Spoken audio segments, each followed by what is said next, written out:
सुन रहा हूं किसी स्कॉलर को, उसकी इतनी इतनी दाढ़ी। चल भाई तेरी दाढ़ी छोटी है, कुछ लोग पूरा अमल करते हैं, कुछ पूरा अमल नहीं करते।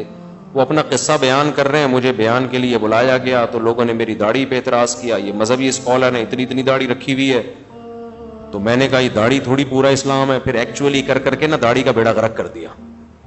दाढ़ी का क्या कर दिया?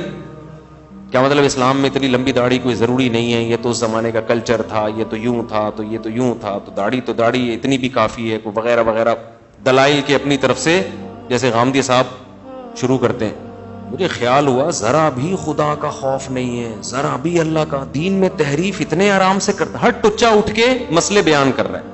वो साहब भी यंग जवान आदमी, कहीं किसी यूनिवर्सिटी से थोड़ा सा इस्लाम पढ़ लिया, कहीं एमए इस्लामियात कर लिया, कहीं खुद से कुछ किताबें पढ़ ली, और ऐसे फतवे दे रहे हैं। पूरी उम्मत एक तरफ और आपका फतवा